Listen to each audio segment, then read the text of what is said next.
നമ്മുടെ ആദ്യത്തെ sub topic diamagnetic substances ആണ്.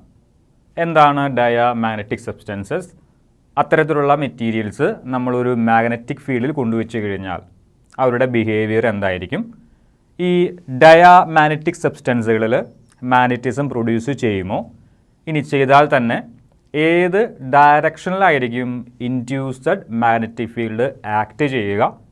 ഡയാമാഗ്നറ്റിക് സബ്സ്റ്റൻസുകൾക്ക് കുറച്ച് എക്സാമ്പിൾസ് ഏതൊക്കെയാണ്? ഇത്രയും കാര്യങ്ങൾ നമുക്ക് ചർച്ച ചെയ്യണം. ഓക്കെ, അത് നമുക്ക് സ്റ്റെപ്പ് വൈസ് ആയിട്ടാണ് ചർച്ച ചെയ്യാനായിട്ട് ഉദ്ദേശിക്കുന്നത്. കുറച്ച് കാര്യങ്ങൾ നമ്മൾ ആദ്യമേ കൊടുത്തിട്ടുണ്ട് ബോർഡിൽ, നമുക്കൊന്ന് നോക്കാം. Diamagnetic substances. Diamagnetic substances are those which develop feeble magnetism. Feeble magnetism എന്നതുകൊണ്ട് അവർ ഉദ്ദേശിക്കുന്നത് വളരെ ചെറിയ ഒരു മാഗ്നറ്റിസം എന്നാണ്. In the opposite direction of magnetizing field, such substances are feebly repelled by magnets and tend to move from stronger to weaker parts of a magnetic field. കുറച്ച് എന്നാൽ വളരെ important ആയിട്ടുള്ള കാര്യങ്ങളാണ് ആദ്യമേ പറഞ്ഞിരിക്കുന്നത്. ഡയാമാഗ്നറ്റിക് സബ്സ്റ്റൻസുകൾ എന്ന് പറഞ്ഞു കഴിഞ്ഞാൽ അത്തരത്തിലുള്ള സബ്സ്റ്റൻസുകളെ നമ്മളൊരു മാഗ്നറ്റിക് ഫീൽഡിൽ കൊണ്ടുവച്ച് കഴിഞ്ഞാൽ ആ സബ്സ്റ്റൻസിൽ വളരെ ചെറിയ ഒരു മാഗ്നറ്റിക് ഫീൽഡ് പ്രൊഡ്യൂസ് ചെയ്യും. അതായത് വളരെ ചെറിയ പവറുള്ള ഒരു മാഗ്നറ്റായിട്ട് ആ സബ്സ്റ്റൻസുകൾ മാറും, ഡയാമാഗ്നറ്റിക് സബ്സ്റ്റൻസുകൾ മാറും. ഇനി അങ്ങനെ കിട്ടിയ മാഗ്നറ്റിസത്തിന് ഒരു ഡയറക്ഷൻ ഉണ്ടായിരിക്കും, which is in the opposite direction of magnetizing field. കുറച്ചും കൂടി വ്യക്തമാക്കി തരാം. ഇപ്പം എൻ്റെ വലത് ഭാഗം, ഇടത് ഭാഗം, എൻ്റെ വലത് ഭാഗത്ത് നിന്ന് ഇടത് ഭാഗത്തേക്കാണ് മാഗ്നറ്റൈസിങ് ഫീൽഡ് എന്ന് വിചാരിക്കുക. അതായത് പുറമേ നിന്ന് ഞാൻ കൊടുക്കുന്ന ഫീൽഡ്, മാഗ്നറ്റൈസിങ് ഫീൽഡ് എൻ്റെ റൈറ്റിൽ നിന്ന് എൻ്റെ ലെഫ്റ്റിലേക്കാണ്. ഇതാ ഈ ഡയറക്ഷനിലാണ് മാഗ്നറ്റൈസിങ് ഫീൽഡ്. അത്തരത്തിലുള്ള ഒരു മാഗ്നറ്റൈസിങ് ഫീൽഡിൽ ഞാനൊരു ഡയാമാഗ്നറ്റിക് സബ്സ്റ്റൻസിനെ കൊണ്ടുവച്ചു. ഇതേപോലെ ഇതൊരു ഡയാമാഗ്നറ്റിക് സബ്സ്റ്റൻസ് ആണെന്ന് വിചാരിക്കുക. ഇതിൽ വളരെ ചെറിയ ഒരു മാഗ്നറ്റിസം പ്രൊഡ്യൂസ് ചെയ്യും. അതായത് വളരെ പവർ കുറഞ്ഞ ഒരു മാഗ്നറ്റായിട്ട് ഇത് ആക്ട് ചെയ്യും. ഈ മാഗ്നറ്റായി മാറിയ മാഗ്നറ്റിക് സബ്സ്റ്റൻസും മാഗ്നറ്റിക് ഫീൽഡ് പ്രൊഡ്യൂസ് ചെയ്യും. ഏത് ഡയറക്ഷനിൽ പ്രൊഡ്യൂസ് ചെയ്യും? അതിനുള്ള ഉത്തരമാണ് in the opposite direction of magnetizing field. Magnetizing field എൻ്റെ റൈറ്റിൽ നിന്ന് ലെഫ്റ്റിലേക്കായിരുന്നു. മാഗ്നറ്റായി മാറിയ ഈ magnetic substance, diamagnetic substance produce ചെയ്യുന്ന മാഗ്നറ്റിക് ഫീൽഡ് എൻ്റെ ലെഫ്റ്റിൽ നിന്ന് റൈറ്റിലേക്കായിരിക്കും. മാഗ്നറ്റൈസിങ് ഫീൽഡ് റൈറ്റിൽ നിന്ന് ലെഫ്റ്റിലേക്കായിരുന്നു. ഇൻഡ്യൂസ്ഡ് മാഗ്നറ്റിക് ഫീൽഡ് ലെഫ്റ്റിൽ നിന്ന് റൈറ്റിലേക്കായിരിക്കും. ഓപ്പോസിറ്റ് ഡയറക്ഷനിലായിരിക്കും ഇൻഡ്യൂസ്ഡ് മാഗ്നറ്റിക് ഫീൽഡിൻ്റെ ഡയറക്ഷൻ. ആർക്ക് ഓപ്പോസിറ്റാണ്? മാഗ്നറ്റൈസിങ് ഫീൽഡിന് ഓപ്പോസിറ്റാണ്. ഇനി such substances are feebly repelled by magnets and tend to move from stronger to weaker parts of a magnetic field. ഇത്തരത്തിലുള്ള ഡയാമാഗ്നറ്റിക് സബ്സ്റ്റൻസുകൾ നമ്മളൊരു മാഗ്നറ്റിക് ഫീൽഡിൽ കൊണ്ടുവച്ച് കഴിഞ്ഞാൽ സത്യത്തിൽ അവിടെ എന്ത് സംഭവിക്കും? ചെറിയൊരു റിപ്പൾഷൻ എക്സ്പീരിയൻസ് ചെയ്യും. ഇത്തരത്തിലുള്ള ഡയാമാഗ്നറ്റിക് സബ്സ്റ്റൻസുകളെ മാഗ്നറ്റിക് ഫീൽഡിൽ കൊണ്ടുവച്ച് കഴിഞ്ഞാൽ ചെറിയ ഒരു റിപ്പൾഷൻ ഈ ഡയാമാഗ്നറ്റിക് സബ്സ്റ്റൻസുകളിൽ എക്സ്പീരിയൻസ് ചെയ്യും. അതിന് കാരണം ഓപ്പോസിറ്റായിട്ട് ഒരു മാഗ്നറ്റിക് ഫീൽഡ് ഈ ഡയാമാഗ്നറ്റിക് സബ്സ്റ്റൻസുകൾ പ്രൊഡ്യൂസ് ചെയ്യുന്നത് കൊണ്ടാണ്. ഇനി it has a tendency to move from stronger to weaker parts of a magnetic field. അതായത് ഇപ്പോൾ ഇങ്ങനെ വെച്ചിരുന്നു കഴിഞ്ഞാൽ എൻ്റെ കയ്യിലൊരു മാഗ്നറ്റിക് സബ്സ്റ്റൻസ് ഉണ്ട്, അത് ഡയാമാഗ്നറ്റിക് സബ്സ്റ്റൻസ് ആണ്. അത്തരത്തിലുള്ള ഒരു ഡയാമാഗ്നറ്റിക് സബ്സ്റ്റൻസുകൾക്ക് എങ്ങോട്ട് പോകാനായിരിക്കും ടെൻഡൻസി ഉണ്ടാവുക? നോക്കുക, സ്ട്രോങ്ങർ ടു വീക്കർ പാർട്സ്. അതായത് ഇപ്പം എൻ്റെ കയ്യിൽ ഒരു മാഗ്നറ്റ് ഉണ്ടെന്ന് വിചാരിക്കുക നിങ്ങൾ. എൻ്റെ വലതു ഭാഗം നോർത്ത് പോളും എൻ്റെ ഇടതു ഭാഗം സൗത്ത് പോളുമാണ്. ഓക്കെ, അപ്പോൾ ഇങ്ങനെയായിരിക്കും. പുറമെയാണ് ഉദ്ദേശിക്കുന്നത്. ഈ നോർത്തിൽ നിന്ന് സൗത്തിലേക്കായിരിക്കും മാഗ്നറ്റിക് ഫീൽഡിൻ്റെ ഡയറക്ഷൻ. എൻ്റെ റൈറ്റിൽ നിന്ന് ഇതാണ് റൈറ്റിൽ നിന്ന് ലെഫ്റ്റിലേക്ക്. അപ്പോൾ ഈ രണ്ട് എൻഡുകളിലായിരിക്കും സ്ട്രോങ്ങർ മാഗ്നറ്റിക് ഫീൽഡ് ഉണ്ടാവുക. കാരണം പോൾസ് ഇരിക്കുന്നത് ഈ രണ്ട് എൻഡുകളിലാണ്. അപ്പോൾ ഈ രണ്ട് എൻഡുകളിലായിരിക്കും സ്ട്രോങ്ങർ ഫീൽഡ് ഉണ്ടാവുക. ഈ സ്ട്രോങ്ങർ ഫീൽഡ് നടുഭാഗത്തേക്ക് വരുന്തോറും എന്ത് സംഭവിക്കും? വീക്കറായി വരും. ഓക്കെ, ഇതൊരു ബാർ മാഗ്നറ്റ് ആണെങ്കിൽ രണ്ട് പോളുകൾ ഉണ്ടായിരിക്കും, നോർത്ത് പോൾ, സൗത്ത് പോൾ. ഈ പോളുകളിലായിരിക്കും stronger magnetic field comparative to the centre of the bar magnet. അപ്പോൾ സെൻറ്ററിൽ കമ്പാരിറ്റീവ്ലി സ്ട്രെങ്ത്ത് കുറവാണ്, പോളുകളിലായിരിക്കും സ്ട്രെങ്ത്ത് കൂടുതൽ. നമ്മളൊരു മാഗ്നറ്റിക് മെറ്റീരിയലിനെ ഈ ബാർ മാഗ്നറ്റിൻ്റെ മുകളിൽ വെച്ച് കഴിഞ്ഞാൽ എങ്ങോട്ട് പോകാനുള്ള ടെൻഡൻസി ആയിരിക്കും? Stronger to weaker parts of the magnetic field. അപ്പോൾ രണ്ട് പോളുകളും സെൻറ്ററുമാണ് നിങ്ങൾ കൺസിഡർ ചെയ്യുന്നതെങ്കിൽ നിങ്ങൾ ഒരു ഡയാമാഗ്നറ്റിക് സബ്സ്റ്റൻസിനെ സ്ട്രോങ്ങർ ഫീൽഡിൽ, അതായത് പോളുകളിൽ വെച്ച് കഴിഞ്ഞാലും അവയ്ക്ക് എങ്ങോട്ട് വരാനുള്ള ടെൻഡൻസി ആയിരിക്കും? വീക്കർ ഭാഗത്തേക്ക്, വീക്കർ മാഗ്നറ്റിക് ഫീൽഡുള്ള ഭാഗത്തേക്ക് വരാനായിട്ടുള്ള ടെൻഡൻസി ആയിരിക്കും. അതായത് നിങ്ങൾ രണ്ട് പോളുകളിലും ഒരു മാഗ്നറ്റിക് സബ്സ്റ്റൻസുകൾ വെച്ച് കഴിഞ്ഞാൽ, അപ്പോൾ ഏകദേശം ഒരു ലിക്വിഡ് ഫോമിലുള്ള ഡയാമാഗ്നറ്റിക് സബ്സ്റ്റൻസുകളൊക്കെ വെച്ച് കഴിഞ്ഞാൽ ആ ലിക്വിഡ് ഫോം എന്ത് ചെയ്യും? സെൻറ്ററിലേക്ക് വരാനായിട്ടുള്ള ഒരു ടെൻഡൻസി കാണിക്കും. ഇത്രയുമാണ് നമുക്ക് ഡയാമാഗ്നറ്റിക് സബ്സ്റ്റൻസുകളെ കുറിച്ച് പറയാനുള്ളത്. ഇനി കുറച്ച് എക്സാമ്പിളുകൾ കൂടി കൊടുത്തിട്ടുണ്ട്, നോക്കാം. Bismuth, copper, lead, zinc, tin, gold, silicon, nitrogen at HTP, NaCl, sodium chloride, ഇവയൊക്കെ ഡയാമാഗ്നറ്റിക് സബ്സ്റ്റൻസുകൾക്ക് ഉദാഹരണങ്ങളാണ്. Origin of diamagnetism. ഡയാമാഗ്നറ്റിക് സബ്സ്റ്റൻസുകൾ നമ്മളൊരു മാഗ്നറ്റിക് ഫീൽഡിൽ കൊണ്ടുവച്ച് കഴിഞ്ഞാൽ അതിൽ വളരെ ചെറിയ ഒരു മാഗ്നറ്റിസം പ്രൊഡ്യൂസ് ചെയ്യും. ആ ചെറിയ മാഗ്നറ്റിക് ഫീൽഡിൻ്റെ ഡയറക്ഷൻ അപ്ലൈഡ് മാഗ്നറ്റിക് ഫീൽഡിൻ്റെ ഡയറക്ഷന് ഓപ്പോസിറ്റ് ആയിരിക്കും എന്ന് നമ്മൾ പറഞ്ഞു.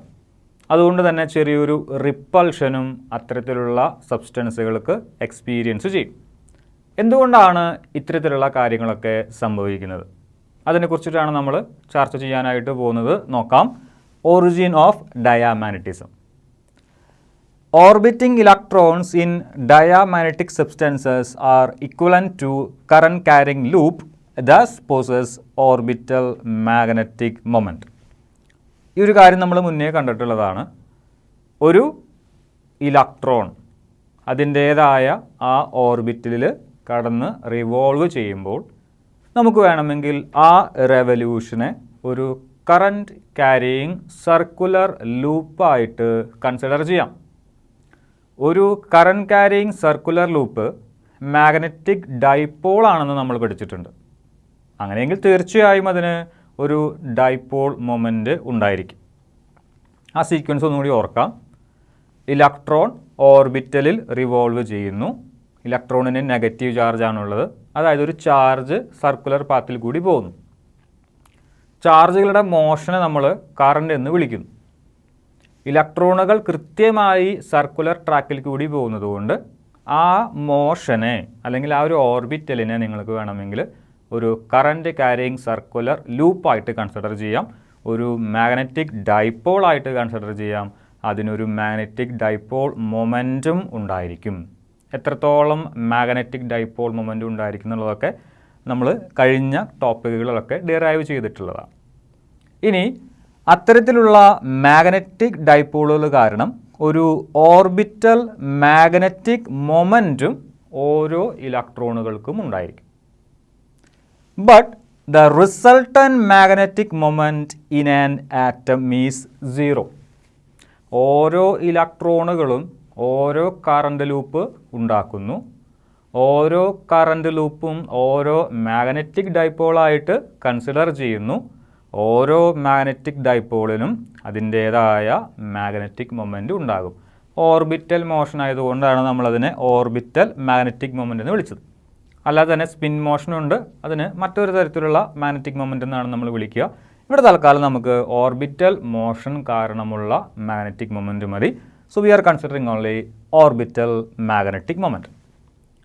ഓരോ ഇലക്ട്രോണുകളും അവരുടേതായ ഓർബിറ്റൽ മാഗ്നറ്റിക് മൊമെൻ്റ് ഉണ്ടാക്കുന്നുണ്ട്.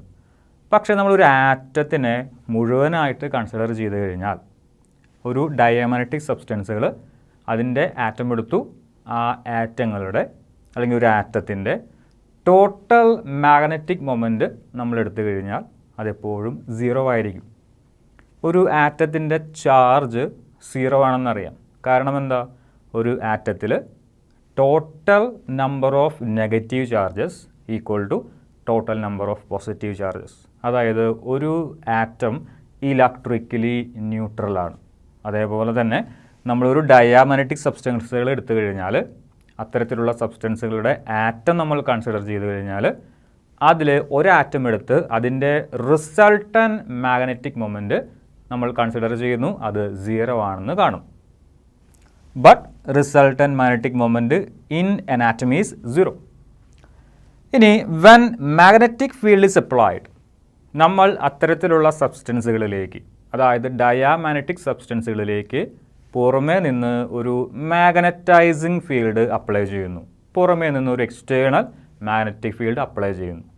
അങ്ങനെയെങ്കിൽ എന്തു സംഭവിക്കും നോക്കാം.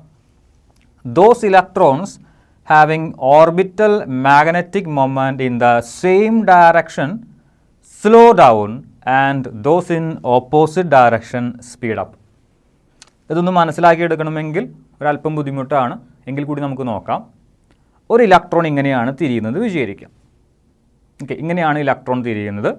അങ്ങനെയെങ്കിൽ ഓർബിറ്റലിൽ കൂടി തിരിയുന്നത്, ആ ഓർബിറ്റിൽ നമുക്ക് വേണമെങ്കിൽ ഒരു കറണ്ട് ക്യാരിയിങ് സർക്കുലർ ലൂപ്പായിട്ട് എടുക്കാം. മാഗ്നറ്റിക് ഡൈപോളാണ്. മാഗ്നറ്റിക് ഡൈപോൾ മൊമെൻറ്റ് അതിന് ഉണ്ടായിരിക്കും. ശ്രദ്ധിക്കുക, മാഗ്നറ്റിക് ഒരു ഇലക്ട്രോൺ എടുക്കുക. ആ ഇലക്ട്രോണിൻ്റെ നമ്മുടെ ഒരു കൺവീനിയൻസിന് വേണ്ടിയിട്ട് ഒരു ഇലക്ട്രോൺ ഒരു ഓർബിറ്റലിൽ കൂടി തിരിയുന്നു. ആ ഓർബിറ്റൽ ഒരു കറണ്ട് ക്യാരിയിങ് ലൂപ്പായിട്ട് കൺസിഡർ ചെയ്യുന്നു, ഒരു മാഗ്നറ്റിക് ഡൈപോളായിട്ട് കൺസിഡർ ചെയ്യുന്നു. മാഗ്നറ്റിക് ഡൈപോളിന് മാഗ്നറ്റിക് ഡൈപോൾ മൊമെൻ്റ് ഉണ്ടായിരിക്കും, അല്ലെങ്കിൽ മാഗ്നറ്റിക് മൊമെൻ്റ് ഉണ്ടായിരിക്കും. മാഗ്നറ്റിക് മൊമെൻറ്റിൻ്റെ ഡയറക്ഷൻ എപ്പോഴും സൗത്തിൽ നിന്ന് നോർത്തിലേക്കായിരിക്കും. ഓക്കെ, ഒരു ഇലക്ട്രോൺ റിവോൾവ് ചെയ്യുന്നു, അതിനെ നമ്മൾ കറണ്ട് ക്യാരിയിങ് ലൂപ്പായിട്ട് കൺസിഡർ ചെയ്യുന്നു. മാഗ്നറ്റിക് ഡൈപോളായിട്ട് നമ്മളതിനെ കൺസിഡർ ചെയ്യുന്നു. ഡൈപോൾ മൊമെൻറ്റിൻ്റെ ഡയറക്ഷൻ നമ്മൾ എടുക്കുന്നു, സൗത്തിൽ നിന്ന് നോർത്തിലേക്കാണെന്ന് നമുക്ക് മനസ്സിലാകുന്നു. ആ മാഗ്നറ്റിക് ഡൈപോൾ മൊമെൻറ്റിൻ്റെ, അല്ലെങ്കിൽ ഒരു ഇലക്ട്രോണിൻ്റെ കാര്യമാണ് പറയുന്നത്, ഒരു ഇലക്ട്രോണിൻ്റെ മാഗ്നറ്റിക് മൊമെൻറ്റിൻ്റെ ഡയറക്ഷൻ നമ്മൾ അപ്ലൈ ചെയ്ത എക്സ്റ്റേണൽ മാഗ്നറ്റിക് ഫീൽഡിൻ്റെ സെയിം ഡയറക്ഷനിലാണെങ്കിൽ എന്തു സംഭവിക്കും? ഇവിടെ എഴുതിയിട്ടുണ്ട്, those electrons, when the external magnetic field is applied, those electrons having orbital magnetic moment in the same direction.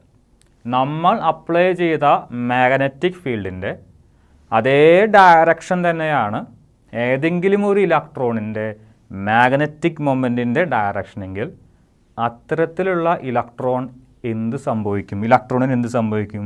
They will slow down. അവരുടെ ആ ഒരു റൊട്ടേഷൻ കുറച്ച്, ആ ഒരു സ്പീഡ് അല്ലെങ്കിൽ ആ ഒരു ആംഗുലർ സ്പീഡ് ഒരല്പം കുറയും. ബാക്കിയുള്ള ഇലക്ട്രോണിന് എന്ത് സംഭവിക്കും? And those in the opposite direction speed up. ഒരു ഇലക്ട്രോണിൻ്റെ മാഗ്നറ്റിക് മൊമെൻറ്റിൻ്റെ ഡയറക്ഷൻ അപ്ലൈ ചെയ്ത എക്സ്റ്റേണൽ മാഗ്നറ്റിക് ഫീൽഡിൻ്റെ ഡയറക്ഷന് ഓപ്പോസിറ്റ് ആണെങ്കിൽ അത്തരത്തിലുള്ള ഇലക്ട്രോണുകളുടെ സ്പീഡ് കൂടും. Thus, the substance develops a net magnetic moment in the direction opposite to that of applied field and hence repulsion. ഇപ്പോൾ എന്താണ് സംഭവിച്ചത്? എക്സ്റ്റേണൽ മാഗ്നറ്റിക് ഫീൽഡ് അപ്ലൈ ചെയ്തു. ശ്രദ്ധിക്കുക, എക്സ്റ്റേണൽ മാഗ്നറ്റിക് ഫീൽഡ് അപ്ലൈ ചെയ്തു. എൻ്റെ റൈറ്റിൽ നിന്ന് ലെഫ്റ്റിലേക്കാണ് എക്സ്റ്റേണൽ മാഗ്നറ്റിക് ഫീൽഡ് അപ്ലൈ ചെയ്തതെന്ന് നമ്മൾ വിചാരിക്കുക. ഒരു ഇലക്ട്രോണിൻ്റെ ഡൈപോൾ മൊമെൻറ്റ് റൈറ്റിൽ നിന്ന് ലെഫ്റ്റിലേക്ക് തന്നെയായിരുന്നു. അപ്ലൈഡ് മാഗ്നറ്റിക് ഫീൽഡ് എൻ്റെ റൈറ്റിൽ നിന്ന് ലെഫ്റ്റിലേക്കാണ്. ഒരു ഇലക്ട്രോണിൻ്റെ മാഗ്നറ്റിക് മൊമെൻറ്റ് അതിൻ്റെ ഡയറക്ഷൻ റൈറ്റിൽ നിന്ന് ലെഫ്റ്റിലേക്ക് തന്നെയാണെങ്കിൽ അത്തരത്തിലുള്ള ഇലക്ട്രോൺസിൻ്റെ സ്പീഡ് കുറയും.